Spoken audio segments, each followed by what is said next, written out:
Hello students, इस video में हम विराम चिन्ह के बारे में पढ़ने वाले हैं।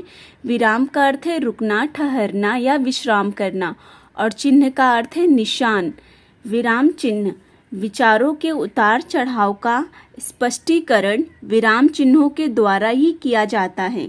विचारों के उतार चढ़ाव का स्पष्टीकरण किसके द्वारा किया जाता है? विराम चिन्हों के द्वारा ही किया जाता है।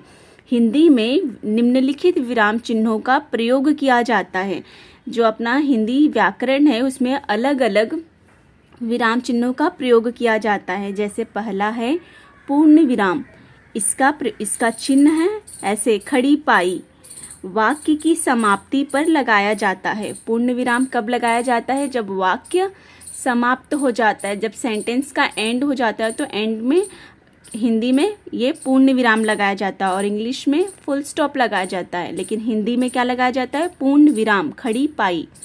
दूसरा है अर्ध विराम, इसका चिन्ह ऐसे होता है एक डॉट करके कॉमा। पूर्ण विराम की अपेक्षा कम देर रुकने के लिए उपयुक्त होता है। पूर्ण विराम की अपेक्षा मतलब पूर्ण विराम के कंपेयर में कम देर रुकने के लिए हम अल्प विराम, अर्ध विराम का प्रयोग करते हैं।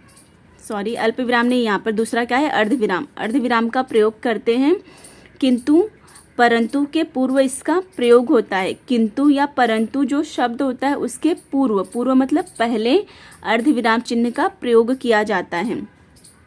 तीसरा है अल्प विराम, इसका चिन्ह ऐसे होता है, देखिए यहाँ पे ऐसे ही अल्प विराम का चिन्ह है। एग्जाम में हम लोगों को कभी कभी विराम चिन्ह दिया रहता है और उसका नाम लिखने के लिए कहा जाता है, या फिर कभी कभी नाम दिया रहता है और उसका चिन्ह लगाने के लिए कहा जाता है।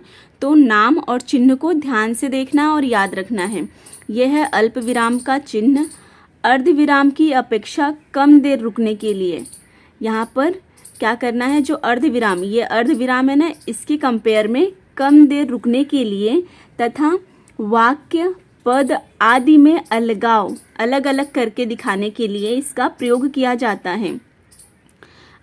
ये जो अल्प विराम है इसका मतलब जो प्रयोग है वाक्य को या किसी पद को अलग अलग दिखाने के लिए किया जाता है। अल्प विराम का चिन्ह, अल्प विराम चिन्ह का प्रयोग किया जाता है। कभी भी एंड में नहीं अल्प विराम चिन्ह का प्रयोग किया जाता है।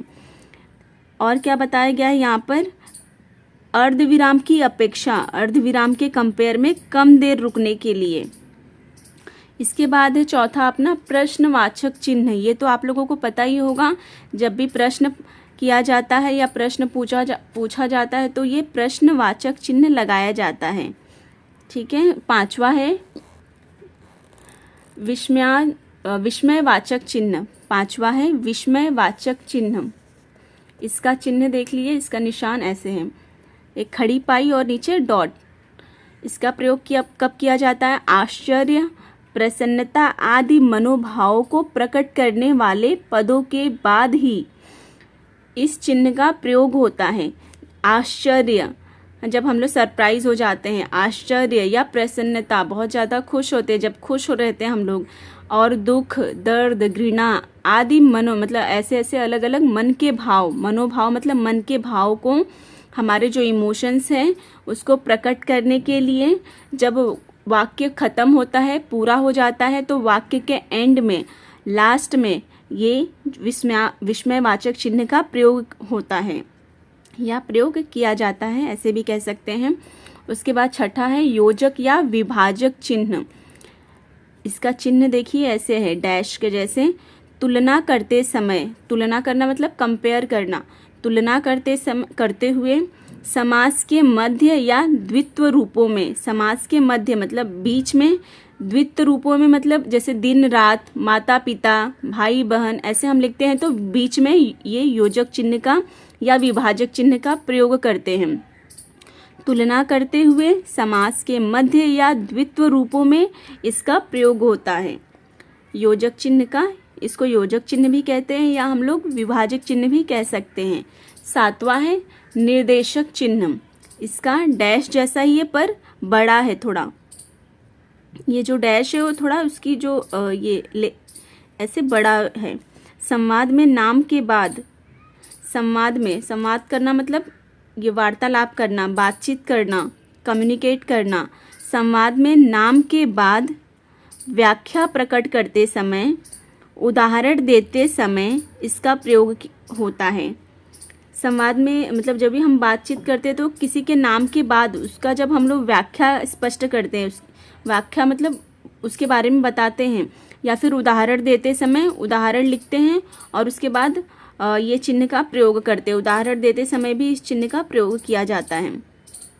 इस टॉपिक पे बहुत डिटेल में वीडियो में बनाई हूँ, उसका लिंक मैं डिस्क्रिप्शन में दे दूँगी, वहाँ से भी आप लोग डिटेल में पढ़ सकते हैं। वहाँ पे बहुत सारा उदाहरण के माध्यम से स्पष्ट किया गया है, उदाहरण के माध्यम से बताया गया है, तो आप लोगों को ज़्यादा समझ में आएगा। यहाँ पर शॉर्ट में दिया गया है।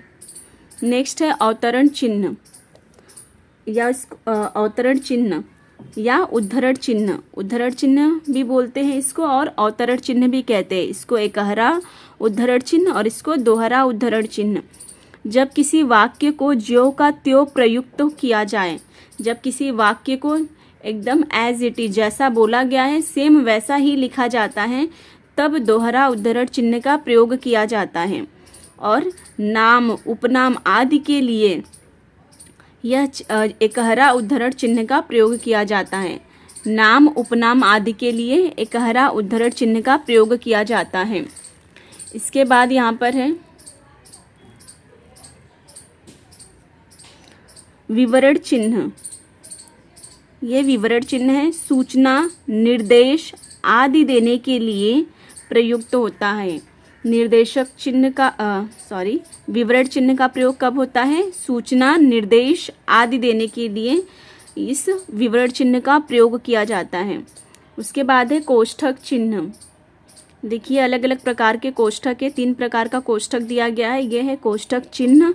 गणित में या कठिन शब्द को स्पष्ट करते हुए प्रयुक्त होते हैं। ये कब प्रयुक्त होते हैं? गणित में, मैथ्स के सब्जेक्ट में, या कठिन शब्द को स्पष्ट करने के लिए इन चिन्हों का प्रयोग किया जाता है। इसके बाद है हंसपद चिन्ह। यह है हंसपद चिन्ह। इसे त्रुटिपूरक चिन्ह भी कहा जाता है। कोई अंश छूट जाए तो हंसपद या हंसपद का प्रयोग करके उसे ऊपर लिखा जाता है। जब हम लिखते लिखते कोई शब्द या कोई अंश छोड़ देते हैं, भूल जाते हैं लिखना, तो इस चिन्ह का प्रयोग करके ऊपर लिखा जाता है। ये चिन्ह नीचे लगाया जाता है और उसके ऊपर जो शब्द छूटा है उसे लिखा जाता है। इसके बाद है संक्षेप सूचक। संक्षेप सूचक में क्या है? ये डॉट। संक्षेप मतलब शॉर्ट में करके, जैसे डॉक्टर का पूरा नहीं लिखा है, यहाँ पे लिखा है और यहाँ पे संक्षेप सूचक चिन्ह का प्रयोग किया गया है। यहाँ पे क्री लिखा है, संक्षेप सूचक चिन्ह का प्रयोग है। प्री के बाद, ऊ के बाद, ये सब क्या है? संक्षेप सूचक। संक्षेप मतलब शॉर्ट में। आदि के संक्षिप्त रूप लिखते समय प्रयोग किया जाता है।